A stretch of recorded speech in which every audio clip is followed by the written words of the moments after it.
things like that happen, like, dude, you wrap that shit up and keep going.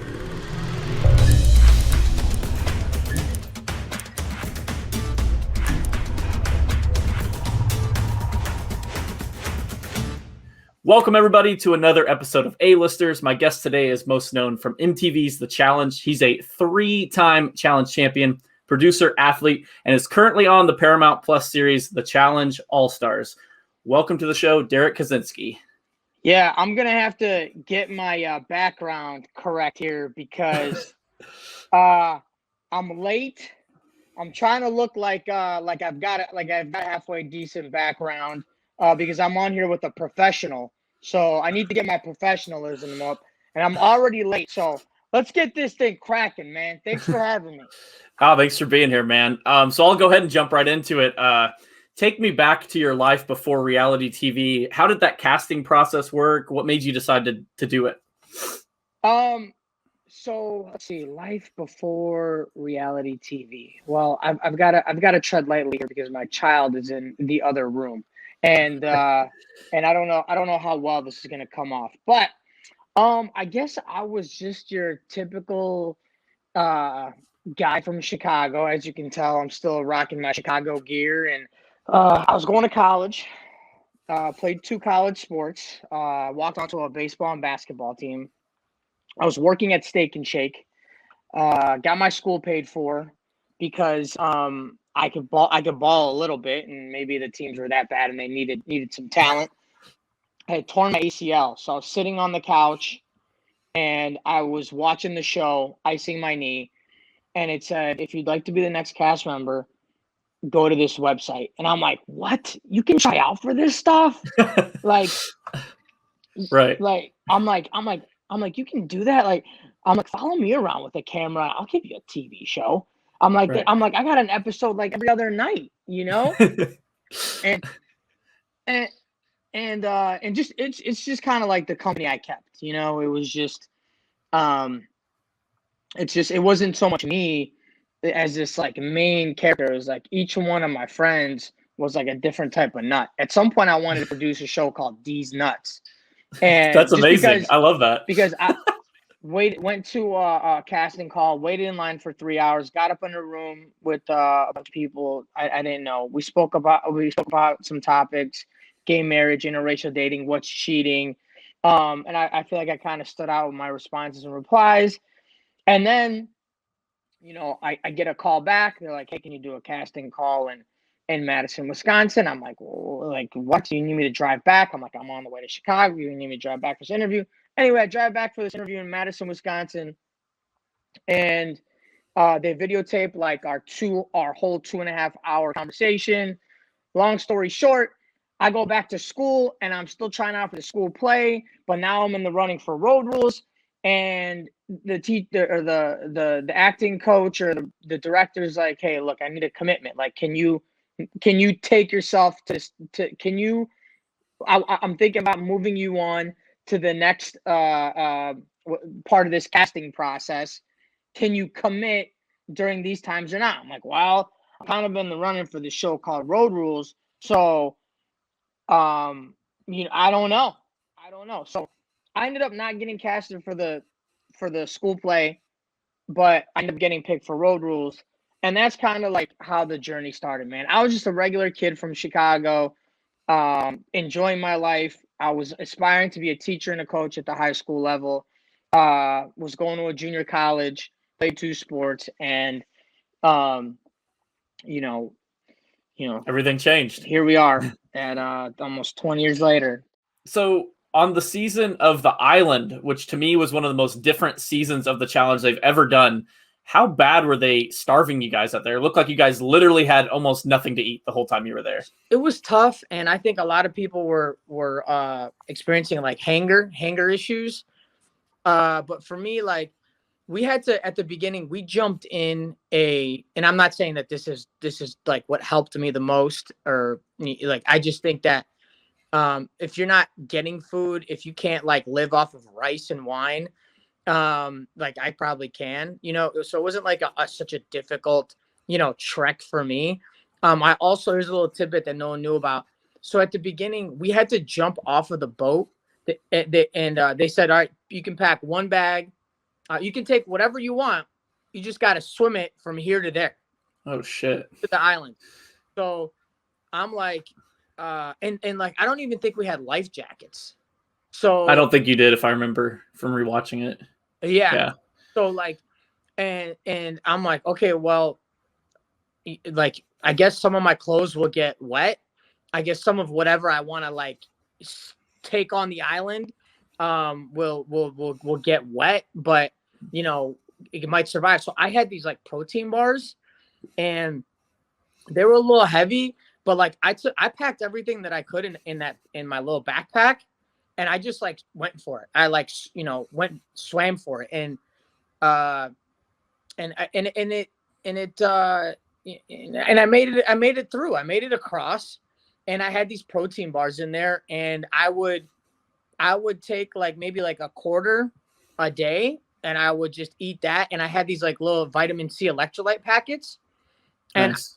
and I had like my like, you know, nutritious meal, like maybe like every morning I would eat like a quarter of this protein bar, and I would make my little vitamin C packet drink in my bamboo cup. We had these like bamboo cups that ended up like smelling and getting like destroyed because we would drink wine out of them. But I think I had like one safe like water bamboo cup that I would just like have every morning, and that was kind of like my little you know, cheat meal. But besides that, I'm like, I was thinking when I compared Survivor, when I asked, you know, some of these Survivor people questions, like, how did you guys make it? How do you guys like survive out there? And they too had rice. Like, they have rice all the time. Like, you can go and cook yourself up some rice. Like, so that wasn't, to me, like, I think that's survivable, you know? Right.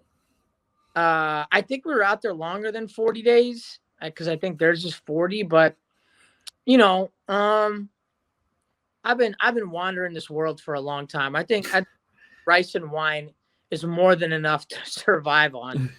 Did they let you guys know ahead of time that it was going to be this different of a season, or is it just right when you guys got on the boat, it was like, surprise, this is different? Yeah, we never know. We get there, and it's like, surprise, here's the game. Surprise, here's the team. Surprise, you know, you're going into elimination every time. So last week there was some buzz about Darrell taking on Jake Paul. Do you think this might happen? Could happen? I think Darrell would destroy him, but I mean, yeah, I think it's a great test for both sides. I mean, I think it's like the perfect storm, because it's like, you know, Jake Paul hasn't fought a boxer. Why wouldn't you want to fight a 41-year-old MTV star, 4-time challenge champion, where, yeah, now you can say if you beat a boxer, or if you fight you fought a boxer and a fucking you know, a 4-time challenge champion, right? Yeah. Why don't you start building your resume? That's right. what I say. Build your resume. See if you can beat the MTV star. People are going to show up, you know. I even got Mark Long telling me he'll fight his brother. He goes, all right, Jake Paul, you fight Darrell. I'll fight your brother. And then I'm like, I'll fight. And then he's like, Eric will fight one of your henchmen. So it's like, a party. You can throw an MTV party.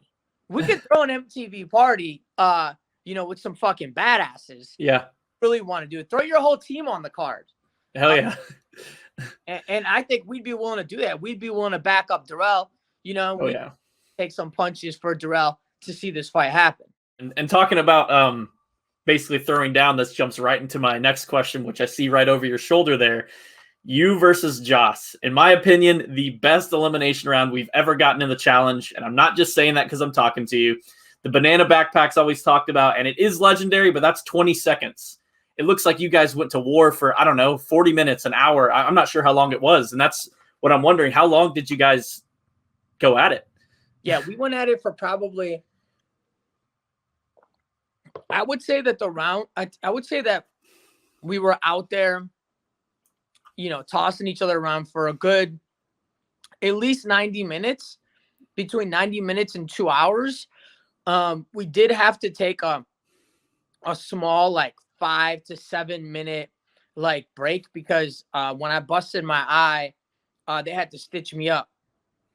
So as opposed to what happened with Kyle and Fessy and his finger a couple weeks ago on Double Agents, I think Kyle was fighting for it, but for me, if I had this cut was not, it didn't even like a drip of blood, the pain, I he had a ripped bicep. His bicep came up into his shoulder.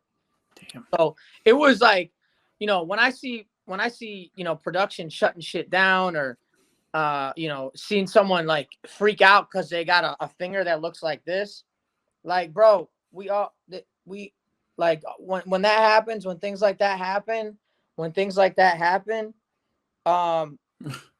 like, dude, you wrap that shit up and keep going. I don't know how much that plays a factor, but I think that, like, if you're like, oh my gosh, help me, I think that that's gonna carry some weight, as opposed to some guy being like, oh fuck. All right. What I noticed is it kind of reminded me, not to say he is one, but like it reminded me of like when a little kid, if they fall and you laugh about it, they're usually okay. Yeah. But he was like, "Oh, my hand! Oh my God, it's over!" Like that's kind of what it reminded me of. Yeah. Wasn't until he noticed. Yeah, I think you're right. I think that's a great analogy. I think that's perfect, actually. Yeah, because so yeah, again, like, so now you go to the two little kids, Derrick and Josh, right? They're out there playing with this toy, and they are just beating the living shit out of each other, to the point where, one of the little kids, Josh is like, "This is really stupid, man. Like, do you realize like what we're doing?" And I'm like, "Yeah, I hear you breaking down. That's what I hear." That's the vet. That's what I'm like, I hear. But you wonder, you got the producer saying, "I promise you this will end. And I'm like, damn, you're fucking hardcore. And it was like little, like, blonde, it was Emer. Her name's Emer. And she's a producer on the challenges. And I only met her once in Dirty 30. But she was out there, like, bringing the ring back out, setting it back up, grab a hold of it. And she's like, "I promise you guys, this will end at some point. This will end." And it's just like, where the fuck type of balls did you get that? Like, where did you come? Like, I didn't know you walked around with that kind of moxie, Emer. Literally, yo, you guys are going to fight to the death. Somebody's going to let go. But it's like, you look back at some of these other, competitions, these, like, pole wrestle related competitions, like, they are not lasting 90 minutes to 2 hours. It's like, they think that, yes, this will end soon, because typically these things don't last longer than, like, 10, 15, 20 minutes. It's like, it's just not like that. So, no, man, I don't know if Josh gets enough credit for it, and I agree with you. Like, this will go down in history as the most hardcore, grueling elimination of all time. To your knowledge, do the producers ever make elimination rounds favor another competitor because they want them to stay, or change the rules to favor somebody? Maybe that does happen. I don't know. The honest to God's answer is I don't know. Okay. I'd like to believe that that's not the case. They make it more like, maybe I want to lean towards it's going to be a fair fight, right? Like, it's not like you got a Fessy versus Kyle Hall brawl. Like, it's just what it is, man. It's just what he is the best at. And you're going to beat him, like, it's going to take a miracle. So, if the challenge gods are sort of, playing, "Oh, let's make this fair," or "Let's lean it one way or the other," I don't think that CT lands on this, hall brawl, because I think that it's a disadvantage for CT, and I think that the challenge world wants to see CT, beat Fessy. Everyone wants, at this point, Fessy's the biggest villain in reality TV. So I think it's just because he can't say I lost. He has to say, because this happened, I wasn't able to do XYZ. Because I weigh so much, walking through the snow made me slow down. It can't just be, I got to train more and try again next time. I did my best. Why is there not a Challenge Hall of Fame? There is. Challenge Mania has a Challenge Hall of Fame. I mean, an official MTV sponsor. They got like a series. I mean, I feel like they could do inductees for this. Well, I think that they're probably moving in that direction, because I still feel like for a long time it's been just a TV show. I think to them, to the producers, to the networks, that it's just a TV show. They're not thinking that that it would have exploded to be these like, elimination record holders, challenge championships, people chasing challenge championships, us having a GOAT, the best of all time, moment of the year. I think 2 men and two women will be inducted at the end of this year. The stipulations are you can't officially have played in the past 6 seasons of the challenge. DM Brown was our first official inductee. Mike the Miz, Mark Long. We even did a whole celebration for Mark Long at one of our Challenge Mania lives, because I don't know if you know this, but we go on the road. Before the pandemic, we were going, doing like one Challenge Mania live a year. And this one in particular with Mark Long, last November, we inducted him into the Hall of Fame, and we did the whole shebang, man, on stage in front of I love it. In front of about 300 Challenge Maniacs and some cameos. Congratulations. We got him a whole ring. I love it. One of those, if MTV's not going to do it, you might as well do it. Well, it's like, we're like the Wrestling Observer, right? Are you into WWE and wrestling and all that stuff? You're not going to believe this. I used to be a pro wrestler before my time in the Army. I got trained by WWE's developmental school. So Scott Yeager, my co-host, he's a mark. Gotcha. Right? That's what he's a wrestling mark, right? I believe that's what it's called. Right. Yes. Maybe a smart if he knows a lot of stuff about it. Maybe smart mark. Smart mark. Yeah, he's one of those guys. Super wrestling, big wrestling nerd. No offense, not nerds, but gurus. Sorry. You think I'm going to be offended by the term nerd? Yeah. So I mean, so anyway, whatever. I'm a nerd too, right? Just kind of, What's the coolest thing you've gotten to keep from your time on the challenge? Or what means the most to you? I guess, out of all the things you've gotten to keep. This because of my my time as a wrestling fanatic and my wrestling I love buddy. it. I got one of these made at Gador Brothers, and they made this, and we sold, I think, like maybe, I don't know, 30 of these guys or some limited edition. But dude, this to me is like the coolest thing ever. Love it. Yeah, and so I guess it wasn't on the challenge, but back here, I mean, you got all the jerseys. Here, I'll show you, man. I got this. So we started doing watch along Zooms. So I just put this shit up here, and I was like, all right, we're gonna do this. We're gonna do it right. We're gonna go back in challenge history. So we got the original Road Rules backpack. Okay. On Road Rules. Then this was from the island. Won the island challenge championship. I guess one would say this is from Cutthroat and the Riot Shields jersey. If you remember that moment. Right. This one's another challenge from the Ruins. Let's see. This is look how this one's beat up, man. That one was worn dirty 30. Because you guys get to keep like one, right? And the rest go to auction. I think that's the way I understood it. Something like that. Dude. No idea. How these managed to get back, I can't even tell you, because at some point they're just gone. Like you're not like, oh, can I keep that? And they're just gone. Gotcha. But yeah, some of them are auctioned and signed. Yeah, but this one, dude, this one is the legit banged up one from the Dirty 30. So that's my second place finish on Dirty 30 after taking 10 seasons off in 7 years. This is the current All-Star jersey.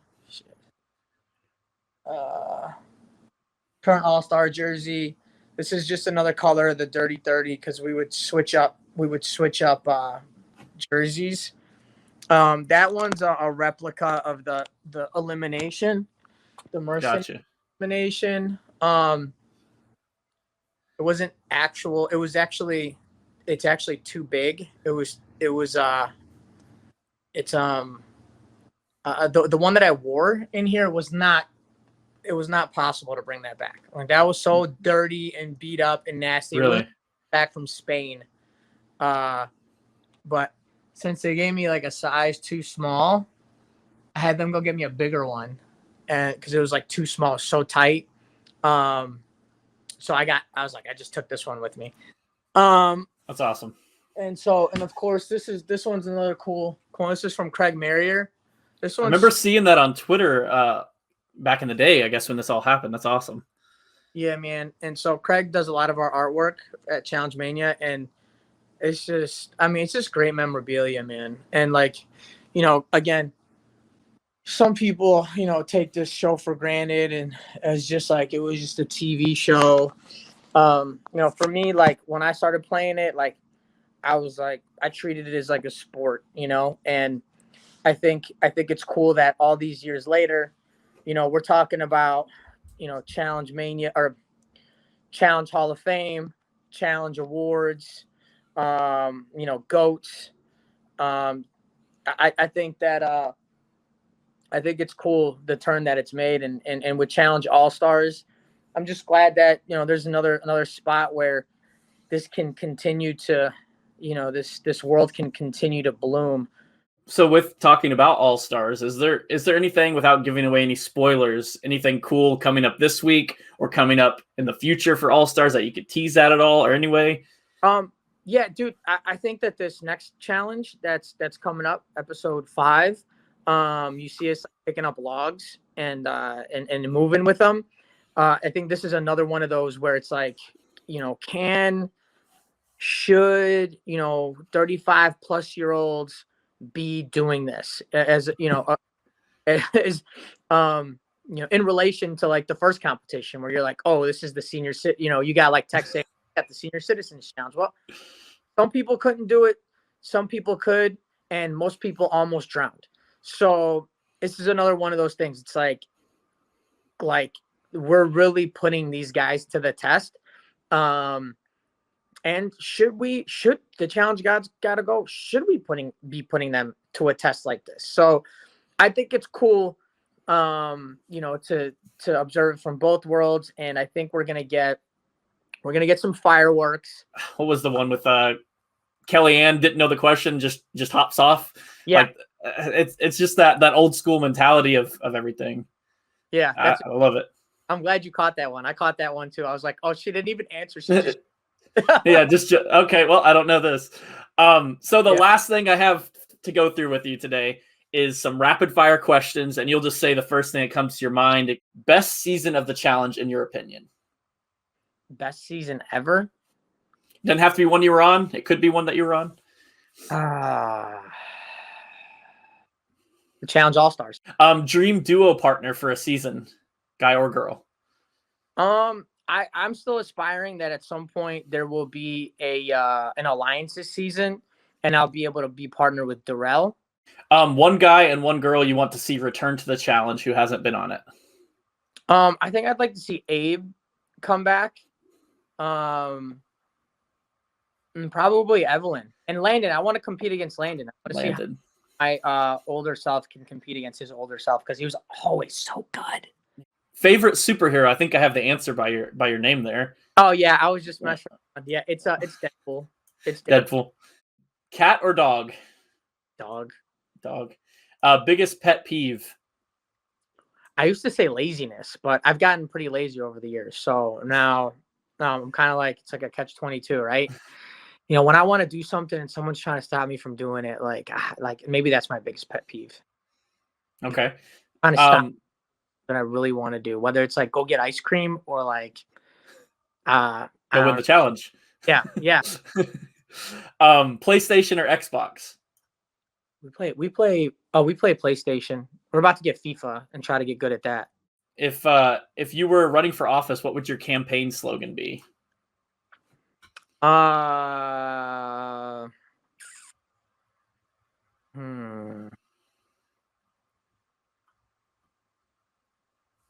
don't have a good one.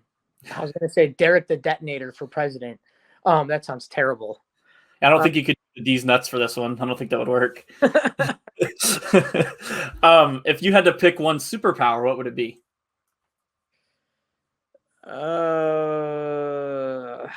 Maybe invisible. You know, maybe like just walk into places when, you know, go wherever I want, you know, without being seen. Maybe. What TV sitcom would you be a member of? Me and my son like watching The Middle, but that can't be it. I'd want to be like on I don't know if this counts, but my son watches a show called Teen Titans Go. I wouldn't mind being a Teen Titans Go like guy character every now and then. Yeah. Heck yeah. How long does it take for you to get ready in the morning? Hour and 15 minutes. Exactly. I need about, you know, I need some time to wake up. I need some time to watch my news. I need some time to eat and have my caffeine, and then I'm ready to go. And if it doesn't go in order of like caffeine and HLN, then I'm off. Like you saw, I came in here, everything was off. I made breakfast first. What is your least favorite type of music? I'm not a country guy. I'm with you. We like completely. And I live in Texas, and I've lived most of my life in Texas. If you had access to a time machine, where would you go? What would you do? I mean, I'd probably just go back to like my high school years. You know, I would probably go and like relive the high school glory, hang out with the friends, the sports. I go back to those days because I can't, you know, I can't replicate the fun that I had back then. The memories, yeah, for sure. What is your biggest strength? I think I'm pretty positive. I think the positive Perry side of me. So that is the last question I have. Of course, I will have all of your stuff, your podcast, your social medias, all linked down in the description. But what is next for you, Derrick? What's next? Shoot. We got a watch along this Saturday at patreon.com/ChallengeMania. We do a watch along. Some people bring drinks, and we watch the show. I kind of break it down a little bit more in depth as we're watching it because I had already watched it previously, and then we'll get some Q&A going on afterwards. And yeah, I'm just having fun covering this stuff. Like I hope it continues to, you know, we get a season 2, 3, 4, 5. And I hope that this is just the beginning of you know, continued awesomeness in all our lives.